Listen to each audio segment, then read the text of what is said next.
In the early years of World War II, the German Wehrmacht was the undisputed master of the battlefield. Their doctrine, blitzkrieg, lightning war, relied on speed, shock, and coordination. At the tip of this spear was the tank, the panzer. But the hammer that cleared the way for the tanks wasn't artillery, it was the Luftwaffe. Specifically, the Junkers Ju-87 Stuka dive bomber. The German High Command viewed traditional field artillery as something of a relic. It was slow. It was heavy. It required massive logistical trains of horses to move. Yes, horses. Despite the image of a mechanized machine, the vast majority of German artillery in World War II was horse-drawn. To the German generals, artillery was a World War I weapon. It was for static warfare. It was for pounding trenches day after day. In a war of movement, they believed, you didn't have time to set up heavy guns, calculate firing solutions, and lay telephone wires. Instead, they used the Stuka as flying artillery. When a panzer division hit a strong point, they didn't wait for the 105 mm howitzers to trot up on horses. They radioed the Luftwaffe. The Stukas would scream down, their sirens wailing, and drop 500 kilograms bombs with pinpoint precision. It was terrifying. It was effective. And it made the Germans arrogant. When the United States entered the war in late 1941, the German High Command looked at the American army and scoffed. They saw a nation that hadn't fought a major war in 20 years. They saw an army that was small, untrained, and seemingly obsessed with gadgets rather than warrior spirit. German intelligence reports from the time mocked the American artillery branch. They noted that Americans seemed to rely too much on maps and math, lacking that instinctive aggressive spirit of the German gunners. They laughed at the American reliance on radios, believing that electronic communication would fail in the chaos of combat. They dismissed the Americans as materialists, thinking that mass-producing guns wouldn't matter if the soldiers didn't know how to use them effectively. This arrogance was rooted in a fundamental misunderstanding of what the Americans were building. The Germans saw artillery as a support weapon, subservient to the tanks and infantry. Each German division had its own artillery regiment, but they operated largely independently. There was no centralized system to mass the fires of an entire corps instantly.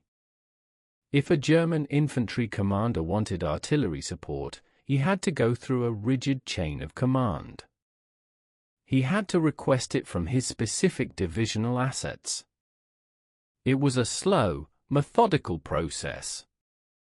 The Americans, however, were quietly developing a doctrine that was radically different. They were treating artillery not as a support weapon, but as a primary instrument of destruction. They were building a system based on the flexibility of fire. They believed that any gun, anywhere on the battlefield, should be able to shoot at any target, provided someone could see it. The Germans, blinded by the success of their Stukas and Panzers, failed to see the storm gathering across the Atlantic.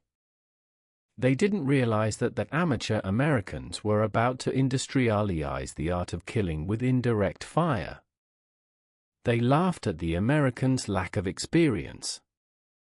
But they would soon learn that experience can be overcome by superior systems, superior logistics, and an overwhelming volume of high explosives delivered with mathematical precision. The Stuka was a terror, yes. But a Stuka could only be in one place at one time. American artillery was about to be everywhere, all at once. If the German philosophy was built on the precision of the dive bomber, the American philosophy was built on the ubiquity of the 105. The M2A1 105mm howitzer was not the biggest gun of the war. It wasn't the longest ranged. But it was, arguably, the most important piece of artillery ever built. It was the cheaper of big guns. Ugly, rugged, dependable, and produced in numbers that the German mind could scarcely comprehend. Designed in the 1930s, the M2A1 was the standard light field howitzer for the U.S. Army. It fired a 33-pound high-explosive shell out to a range of about 7 miles. To the German officers who inspected captured examples in North Africa, it seemed unremarkable. It lacked the long barrel of the German 10.5 cm Lee FH-18. It didn't look intimidating. But the genius of the American 105 lay in its system. It was fully motorized. While the Germans were still dragging their guns through the mud with horses, every single American 105mm battery was pulled by a 2.5-ton truck. This meant mobility. An American artillery battery could shoot, pack up, move 5 miles, and set up to shoot again in the time it took a German battery to harness their teams. And then there was the ammunition. American industry was churning out 105mm shells by the millions. The supply chain was a conveyor belt of steel and TNT stretching from Detroit to the front lines. American gunners were trained never to conserve ammunition. If there was a target, shoot it. If the target is still moving, shoot it again. If the target stops moving, shoot it a third time just to be sure.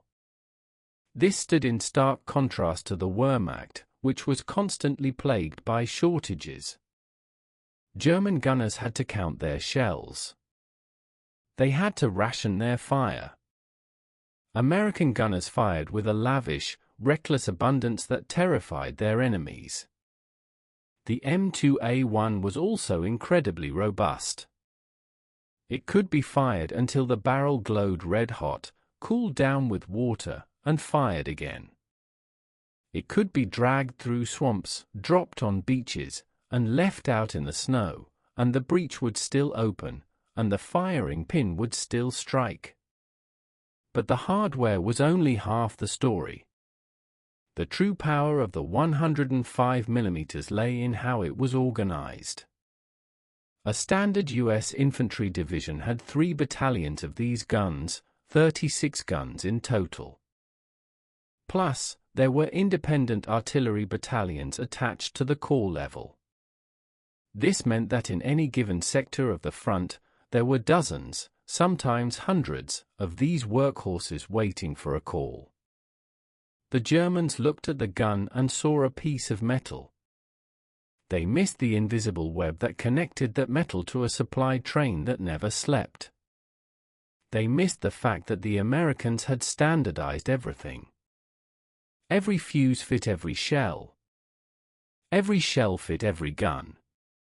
There was no nightmare of non-compatible parts that plagued the German supply lines. The 105mm howitzer became the heartbeat of the American advance. Wherever the infantry went, the 105s were just a few miles behind, their tubes elevated, waiting for the radio to crackle. It was an industrial hammer ready to pound any nail that stuck its head up. And unlike the Stuka, the 105 didn't need good weather. It didn't need daylight. It could kill in the rain. It could kill in the dark. The Germans, mocking the unsophisticated Americans, were about to find out that quantity, mobility, and reliability have a sophistication all their own. The real secret weapon of the U.S. Army wasn't a gun, a tank, or a plane. It was a tent. Inside that tent was the Fire Direction Center, or FDC. This was the brain that controlled the muscle of the artillery. Before the war, artillery was typically controlled by the battery commander. He would stand on a hill, look at the target, and shout orders to his 4 guns. Left 2 degrees. Up 100. Fire. It was simple, but it was limited. One observer controlled only the guns he could shout to. The Americans, specifically the visionaries at the Field Artillery School at Fort Sill, Oklahoma, realized this was inefficient. They invented the FDC. The concept was revolutionary: separate the observer from the guns. The observer didn't need to know where the guns were. He didn't need to calculate the trajectory. All the observer needed to do was find the target and radio its location to the FDC. Inside the FDC tent, a team of human computers went to work. They used maps, protractors, and a uniquely American invention called the graphical firing table. This was a specialized slide rule that allowed them to calculate the elevation and azimuth for the guns in seconds.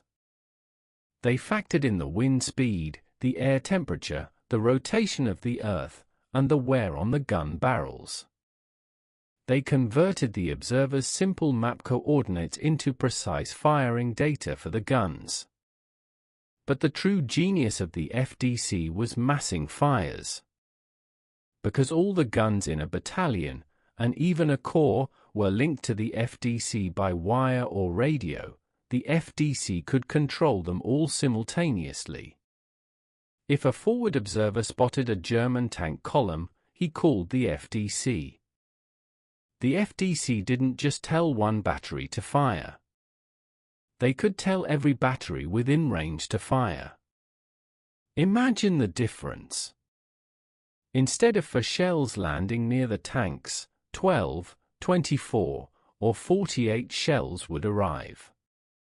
This system allowed a single lieutenant with a radio to command the firepower of an entire army corps. The Germans had nothing like this. Their system was rigid. A German observer generally called for fire from his own specific battery. To get more guns involved required phone calls up the chain of command, approvals, and delays. The American system was decentralized and rapid. The FDC computed the data for everyone.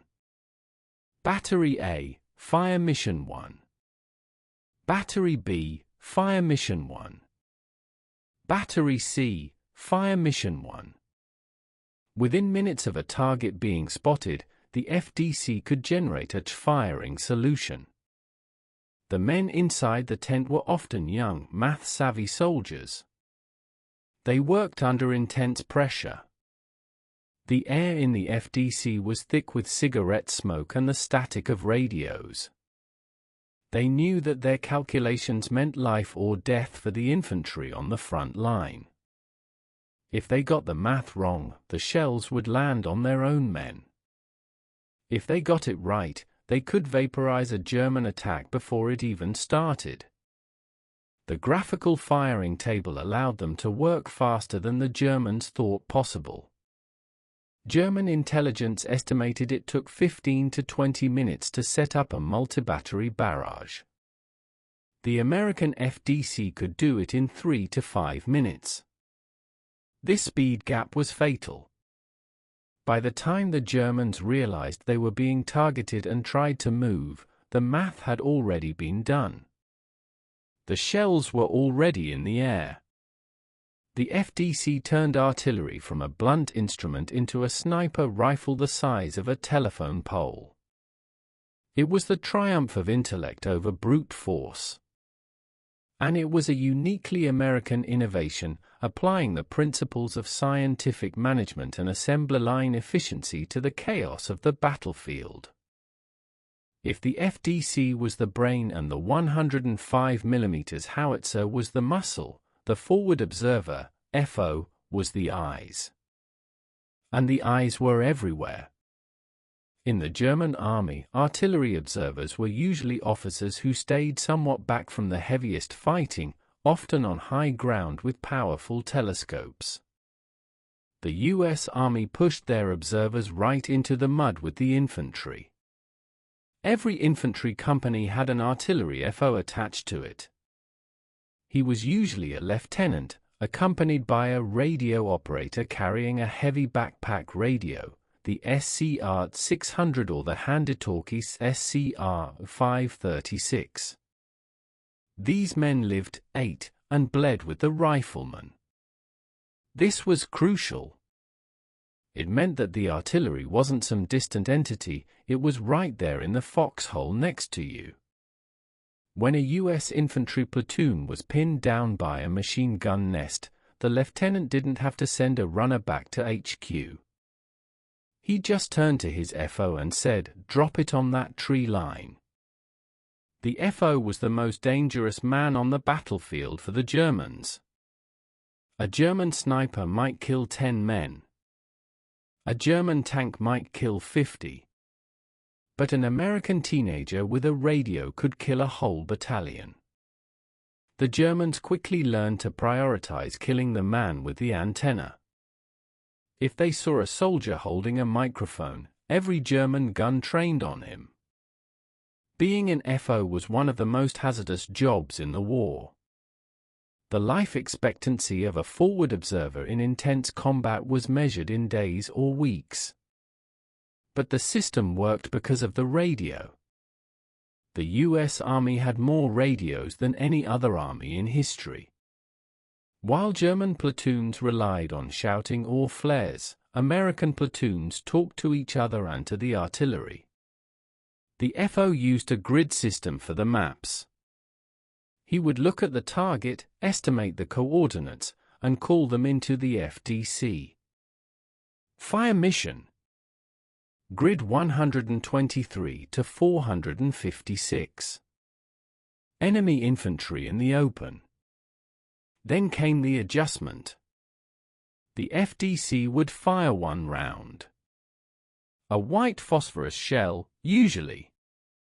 The FO would watch for the puff of white smoke.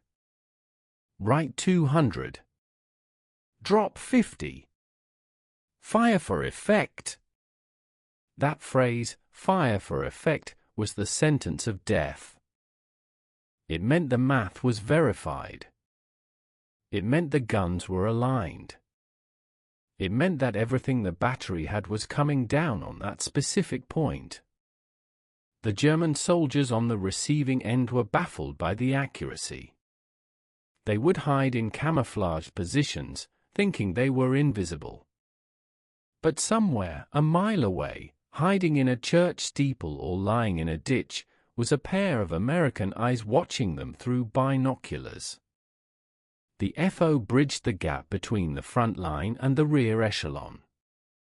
He gave the infantryman the power of a god. A single soldier, pinned down in the mud, could summon thunder.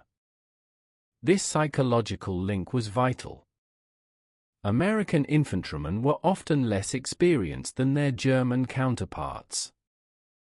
They were often terrified. But knowing that Redleg, the nickname for artillery, was watching over them gave them the courage to advance. They knew that if they got into trouble, the sky would open up and save them. The German High Command had mocked the American reliance on radios.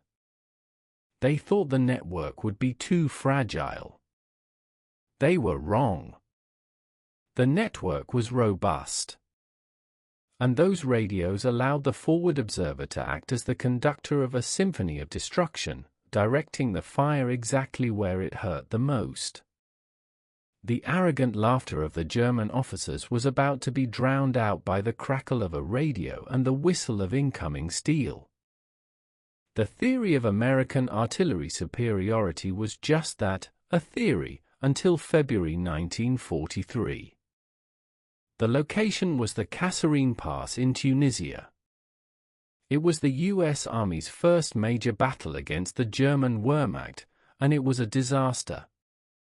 Field Marshal Rommel's veteran Afrika Korps slammed into the inexperienced American II Corps. The American defense crumbled. Amidst the chaos, the artillery performed poorly. Batteries were overrun. Communications broke down. Guns were positioned too far forward or left exposed without infantry support.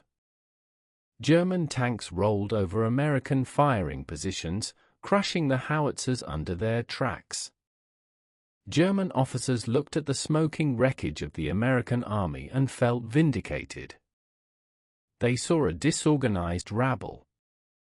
They wrote reports back to Berlin confirming that the Americans were soft and tactically inept. Rommel himself noted that while the American equipment was good, their leadership and coordination were laughable. The German High Command smirked. The materialist Americans had brought their toys to the desert, but they didn't know how to fight. But the Americans were fast learners. They fired the incompetent commanders. They reorganized the training. They tightened the discipline. And just 1 month later, at the Battle of El Geta, the Germans tried to do it again. The 10th Panzer Division, a heavy unit with Tiger tanks, launched a massive assault against the U.S. 1st Infantry Division. They expected the Americans to break. They expected the lines to dissolve. But this time, the Americans didn't run. They dug in. And they called the artillery. At El Geta, the American artillery doctrine finally clicked into place. The division artillery commander massed the fires of 3 entire battalions, 36 guns, onto the leading German tanks. But he didn't stop there. He pulled in the heavy 155 mm long toms from the corps level. The German tankers drove into a wall of steel. It wasn't just scattered shots. It was a curtain of high explosives that moved back and forth across the valley floor. German tanks were obscured by the dust and smoke of hundreds of bursting shells. The shockwaves cracked the optics of the panzers. The shrapnel stripped the infantry riding on the decks of the tanks. A German attack that would have overrun a British or French position in 1940 was ground to a halt purely by the weight of explosives. The German commanders were stunned. They tried to regroup and attack again in the afternoon. The American observers watched them form up. They waited until the Germans were exposed. Then they dropped the hammer again. Reports from German survivors described a hellish intensity of fire. They couldn't see the guns. The American batteries were miles away, hidden in wadis, dry riverbeds, firing over the hills. For the first time, the German officers stopped laughing. They realized that something had changed. The Americans weren't just throwing shells randomly anymore. They were coordinating. General George Patton, who took command of the corps, visited the battlefield.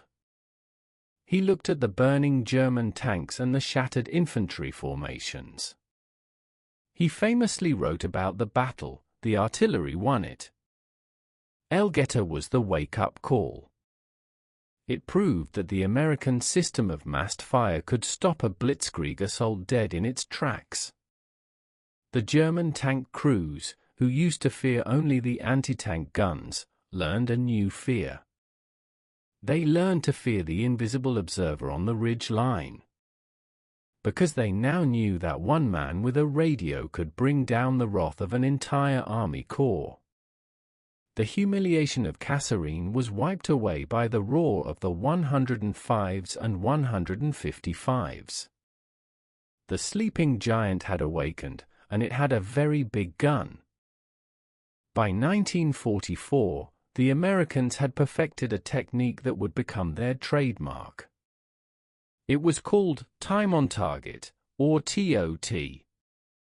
To understand why TOT was so terrifying, you have to understand the physics of sound and speed. In a standard artillery barrage, the guns fire when they are ready. Battery A is 2 miles away. Battery B is 5 miles away. Battery C is 8 miles away. If they all fire at the same moment, the shells from Battery A arrive first. Boom! Then a few seconds later, the shells from Battery B arrive. Boom! Then Battery C. Boom! The problem with this is simple: the first explosion acts as a warning. When a German soldier heard that first shell land, his instincts kicked in. Artillery. He had 5 or 10 seconds to dive into a foxhole, jump into a trench, or flatten himself against the ground. Once a soldier is prone or under cover, he is very hard to kill with shrapnel. The shrapnel flies upwards and outwards. If you are below ground level, you are safe from everything but a direct hit. The Americans realized that to kill the enemy, they had to catch them standing up. They had to catch them in the open, eating chow, refueling trucks, or marching. They needed all the shells to arrive at the exact same instant. This required complex mathematics. The Fire Direction Center, FDC, had to calculate the time of flight for every single battery. Let's say Battery A's shells take 10 seconds to fly to the target. Battery B's shells take 20 seconds. Battery C's shells take 30 seconds. If you want all the shells to hit the target at exactly 12 p.m., you can't fire them at the same time. You have to work backward. Battery C, the furthest away, fires first, at 11 hours 59 minutes and 30 seconds. Battery B fires 10 seconds later, at 11 hours 59 minutes and 40 seconds. Battery A, the closest, fires last, at 11 hours 59 minutes and 50 seconds. If the math is perfect, all the shells from all the guns traverse the sky and converge on the target at the exact same second. This was an incredible feat of coordination. Every gunner's watch had to be synchronized. Hack watches became a ritual. The radio commands were precise. Time on target: 1,200 hours. Battery A, load.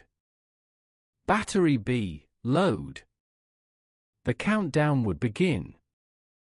5, 4, 3, 2, 1, fire. But only the furthest guns fired on fire. The others waited, counting down their specific delay seconds. To a German observer looking at the American lines, it looked chaotic. Flashes on the horizon at different times. But physics was doing the work. The shells were racing each other through the stratosphere. The shells from the long toms were arching high. The shells from the 105s were flying lower. They were all rushing toward a single point in space and time. The calculation had to account for wind speed at different altitudes, the rotation of the Earth, and the temperature of the powder. The Americans used slide rules and firing tables to compute this in minutes. The Germans, who prided themselves on their engineering, considered this level of coordination impossible in the heat of battle. They didn't believe any army could synchronize 3 or 4 dozen guns so perfectly. They were wrong. The Americans turned the battlefield into a math problem, and the solution was absolute destruction.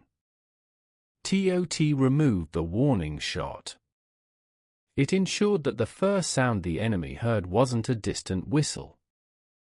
It was the sound of the end of the world. What did a time-on-target mission feel like for the Germans? Survivors' accounts paint a picture of sudden, bewildering violence. Imagine a German infantry battalion in a rear assembly area. They are 3 miles behind the front. They feel safe. They are out of rifle range. They are out of mortar range. It is lunchtime. The Gulaschkanone, field kitchen, is serving stew. Men are standing in line with their mess kits. Helmets are off. Some are smoking. Officers are looking at maps on the hood of a Kübelwagen. The air is quiet. Maybe birds are singing. There is no sound of a gun firing. The American guns are 7 miles away. The sound of the discharge hasn't reached them yet. There is no whistle of a shell. Usually, an incoming shell makes a tearing noise as it cuts through the air, giving a split-second warning. But when 72 shells arrive at once, the sound doesn't travel ahead of the impact. The impact is the sound. In 1 microsecond, the peaceful scene is annihilated. Crack. It is not a rumble. It is a singular, ear-shattering crack, like a thunderclap directly overhead. 72 high-explosive shells detonate simultaneously. The air is instantly filled with thousands of razor-sharp steel fragments flying at supersonic speeds.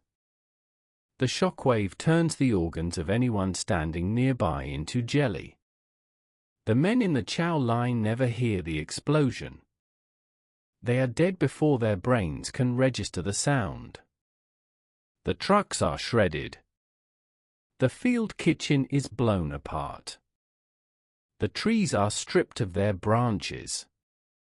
Then, a split second after the explosion, the sound of the distant guns firing finally arrives.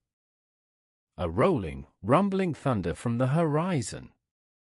But the damage is already done. Those who survived the initial blast are dazed, their eardrums ruptured, bleeding from the nose and ears due to the overpressure. They dive for cover, but there is nothing left to hide from. The TOT mission is usually a surprise package. The Americans often didn't sustain the fire. They hit once, massive and hard, and then stopped. The goal was maximum casualties in the first second. German diaries from Normandy and the Battle of the Bulge are full of terrified references to this Feuerzauber, fire magic. They described it as sudden storms. One German veteran recalled, with the Russians, you heard the gun, then the whistle, then the boom. You could count them. With the Americans, the sky just fell on you. This created a pervasive sense of paranoia. German soldiers felt they were never safe. You could be miles behind the lines, in the toilet, or sleeping in a barn, and without any warning, you could be vaporized. It destroyed morale. How do you fight an enemy who can snap his fingers and erase a grid square? The German officers who had mocked the Americans for being slow now realized that speed wasn't just about tanks moving fast. It was about how fast you could deliver death. The TOT mission took away the German soldier's most valuable asset, his reaction time. It turned veterans into terrified wrecks who jumped at the snap of a twig. The battlefield had become a slaughterhouse where skill and experience didn't matter anymore. If you were in the target zone at the 0 hour, you were simply a statistic in an American math equation. June 1944. Normandy. The Allies had landed, but they were stuck. The Bocage country was a nightmare. It wasn't the open plains the tank commanders had hoped for. It was a maze of tiny fields surrounded by ancient, earthen embankments topped with thick, impenetrable hedges. Every field was a fortress.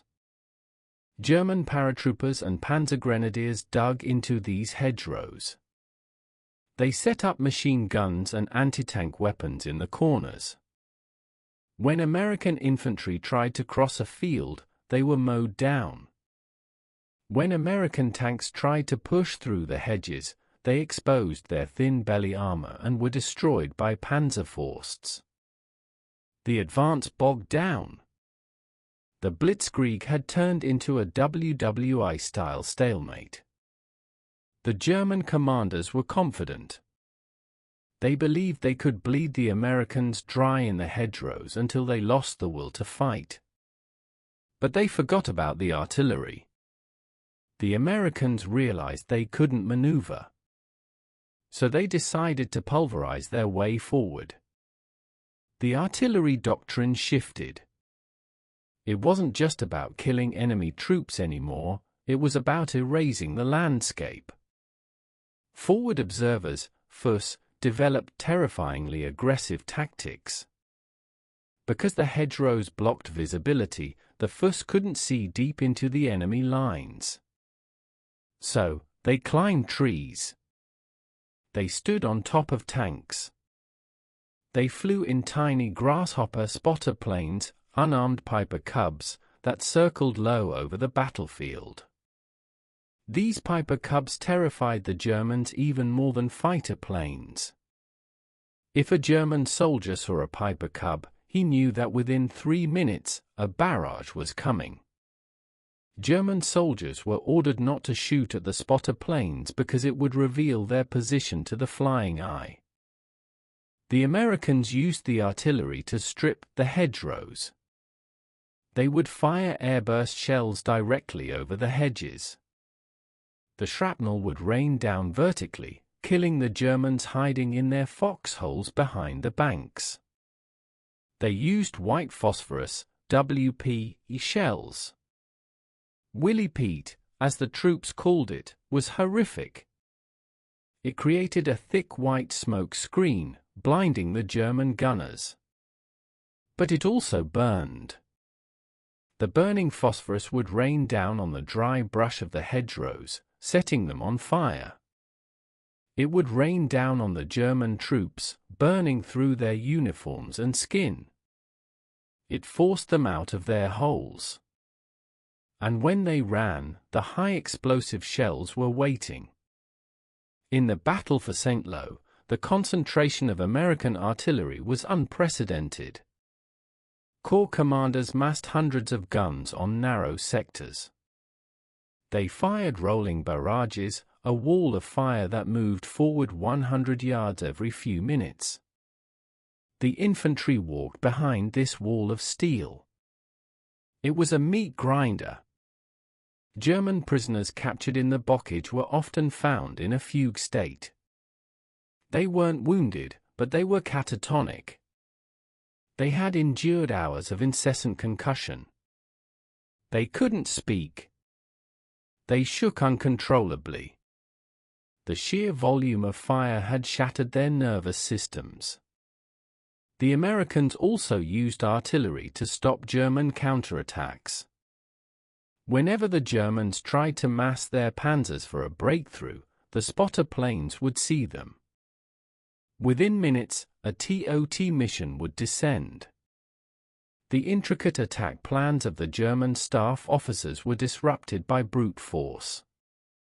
You can't coordinate a tank assault when your command vehicles are burning and your radio antennas are shorn off by shrapnel. The hedgerows, which were supposed to be the graveyard of the American army, became the anvil upon which the Wehrmacht was hammered. The American solution to the tactical puzzle was simple: if you can't go around the obstacle, blow it off the face of the earth. While the 105mm howitzers were the busy worker bees of the front line, there was another sound that German soldiers learned to dread even more. A deeper, darker boom that shook the earth from miles away. This was the voice of the Long Tom. The M1 155mm gun was the heavy hitter of the U.S. Army Corps artillery. It was a massive weapon. The barrel alone was 23 feet long. It weighed 30,000 pounds and had to be towed by a heavy tractor or a specialized high-speed truck. The 105mm was for killing infantry and light vehicles. The Long Tom was for killing the earth itself. It fired a 95-pound shell. That is 3 times the weight of the 105mm shell. But its true strength was its range. The Long Tom could reach out and touch a target 14 miles away. This meant that American commanders could hit German supply depots, command bunkers, and assembly areas that the Germans thought were safe in the rear. Nothing was safe. The Long Tom was also the primary weapon for counter-battery fire. This was a deadly duel between artillerymen. When German artillery fired, American observers, and specialized sound-ranging equipment, would calculate where the shot came from. Then, they would call the Long Toms. Because of the M1's superior range and accuracy, it could destroy German gun batteries before they could pack up and move. German artillery crews lived in terror of the Long Tom. They knew that every time they fired their own guns, they were painting a target on their backs.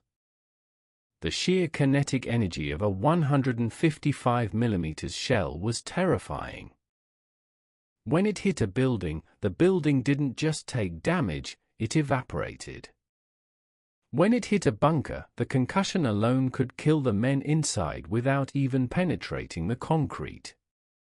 But the Long Toms were also part of the time-on-target system. Imagine the German commander's dilemma. He is being shelled by 105s on the front line. He retreats 3 miles to regroup. Suddenly, the heavy 155s rain down on his retreat. The integration was seamless. The fire direction center controlled the big guns just as easily as the little ones. The Long Tom had a slower rate of fire than the 105, about 1 round per minute. The loading process was grueling. The shell was so heavy it had to be carried by 2 men using a special tray. The powder bags were loaded separately. The massive breech block was slammed shut. When a Long Tom fired, the recoil was so violent that the massive spade trails dug feet into the ground. The dust cloud was visible for miles. But the effect on the target was apocalyptic. In the siege of fortress cities like Brest and Metz, the Long Toms were brought up to smash concrete fortifications that had stood for centuries. They fired concrete-piercing shells that drilled into the bunkers before exploding. The Germans had heavy artillery too, of course. Their 17cm guns were excellent. But again, they lacked the mobility and the ammo supply. The American Long Toms never stopped eating.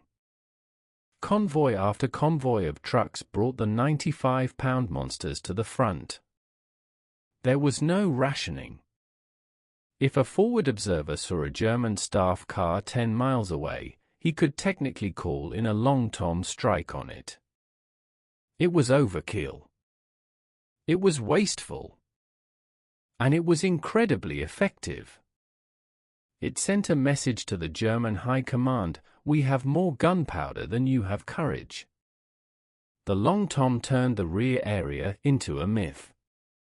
There was no rear area. There was only the reach of the 155. Late 1944. The Battle of the Bulge. The Germans had launched their desperate surprise offensive in the Ardennes forest. The weather was terrible. Fog grounded the Allied Air Force. The Germans were pushing hard. But the Americans had a Christmas present waiting for them. A secret weapon that had been hidden from the battlefield for 2 years. The deposit or VT, variable time, fuse. Before the VT fuse, artillery shells had 2 main settings, impact or timed. Impact meant the shell exploded when it hit the ground. This was good for destroying buildings, but against infantry and foxholes, it wasn't efficient. The ground absorbed most of the shrapnel. Timed meant the shell exploded in the air. This was deadly. Airbursts rained shrapnel down into the foxholes.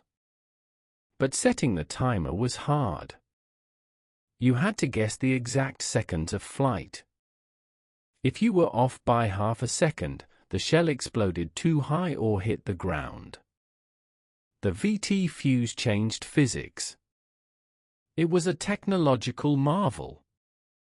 Inside the nose of the fuse was a tiny radio transmitter and receiver, a miniature radar set. It sent out a radio signal. When the shell got within 20 feet of the ground, the signal bounced back, completed the circuit, and detonated the shell. It didn't matter if the ground was flat, hilly, or a forest. The shell knew when to explode. For years, the Allies refused to use it on land. They were terrified the Germans would capture a dud shell, reverse engineer it, and use it against Allied bombers. It was used only by the Navy over water. But with the Battle of the Bulge threatening to break the Allied line, Eisenhower gave the order, release the VT fuse. The effect on the German troops was catastrophic. German veterans of the Eastern Front knew how to survive artillery. You dug deep. You put logs over your foxhole. You stayed low. As long as the shells hit the trees or the ground, you were okay. Then came the VT barrage. Suddenly, every single American shell was exploding perfectly at treetop height. There were no craters. There were no duds. Just a relentless rain of red-hot steel screaming vertically downward. Foxholes offered no protection. The shrapnel went straight into the open pits. German attacks moving through the forests were slaughtered. The trees, usually a source of cover, became a liability. The airbursts shattered the frozen branches, turning the wood itself into deadly splinters that mixed with the steel. German soldiers reported that the Americans had developed a death ray. They couldn't understand how the gunners could set the timers so perfectly, every single time. They didn't know the shell was thinking for itself. General George Patton wrote that the funny fuse, as he called it, increased the lethality of the artillery by 500%. In the defense of Bastogne and the subsequent counterattack, the VT fuse broke the back of the German infantry. Entire battalions were wiped out without ever seeing an American soldier. They were caught in the open, in the snow, by invisible radar eyes that decided exactly when they should die. It was the ultimate triumph of American technology. While the Germans were sending 16-year-old boys with bolt-action rifles to the front, the Americans were firing radar-guided munitions. The Christmas surprise turned the Ardennes forest into a graveyard and proved that in modern war, the scientist is just as lethal as the soldier. By 1945, the Wehrmacht was broken. It wasn't just that they were out of fuel. It wasn't just that they were outnumbered. It was that they were driven insane by the noise. Psychiatrists talk about shell shock or combat stress reaction. The constant concussion of American artillery created a unique psychological condition in the German ranks. It was a mixture of helplessness and terror. In previous wars, there were lulls. The guns would stop. You could sleep. The American artillery never stopped. They practiced harassment and interdiction fire. At night, the FDC would randomly plot targets on road junctions, likely assembly areas, or just patches of woods. Every few minutes, a shell would land. It kept the Germans awake. It kept them afraid. Prisoners captured in the Rhineland were often trembling uncontrollably. Interrogators noted a common theme: the planes you can hide from. The tanks you can hear coming. The artillery, it is just there. The time-on-target missions had created a Pavlovian response. Any loud noise would cause hardened veterans to dive for the dirt, weeping. The arrogance of 1940 was gone. The officers who had laughed at the unmilitary Americans were dead or broken. They had learned that war is not about dashing courage or shiny boots. It is about the material Schlacht, the battle of material. And the Americans had won it. German diaries from the final months are filled with despair. They write of the steel rain. They write of the futility of digging holes. They write about the waste. They couldn't comprehend how the Americans could afford to fire 100 shells to kill one sniper. To the frugal German mind, it was offensive. To the American mind, it was simple logic: shells are cheaper than lives. If burning $1 million of ammunition saves one GI, burn it. This psychological domination led to mass surrenders. Entire units would come out of their bunkers waving white flags, not because they were surrounded, but because they just wanted the noise to stop. They walked past the American gun lines as they marched to the POW cages. They saw the mountains of empty brass casings, piles 20 feet high. They saw the trucks bringing more. And they realized they never stood a chance.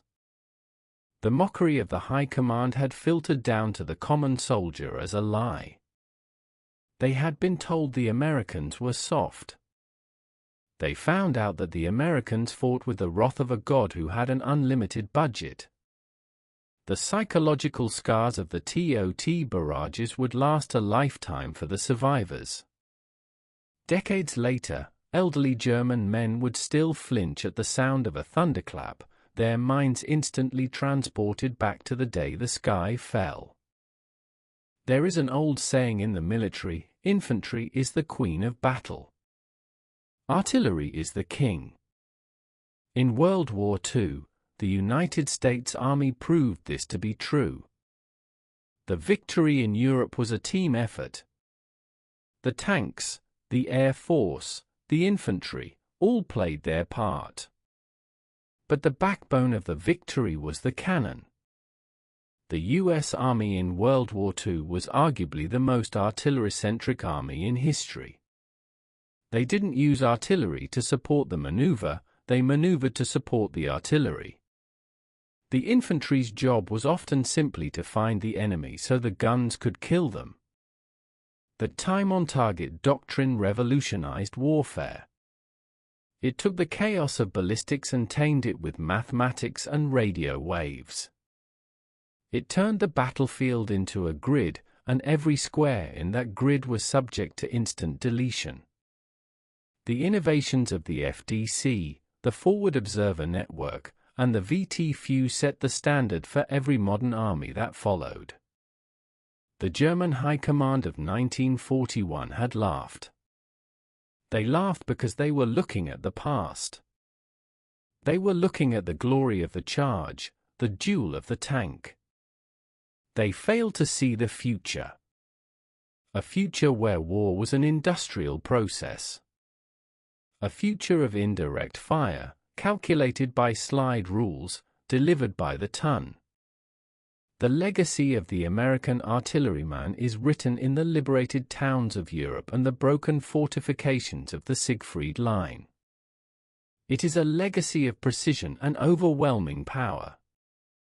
When the guns finally fell silent in May 1945, a strange quiet descended on Europe. For the first time in years, the ground didn't shake. But the lesson had been learned. The amateurs had mastered the art of war. They had taken the ancient concept of throwing a stone and turned it into a science.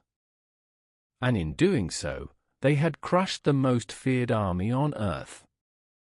The king of battle had spoken, and his voice was the thunder of the 105.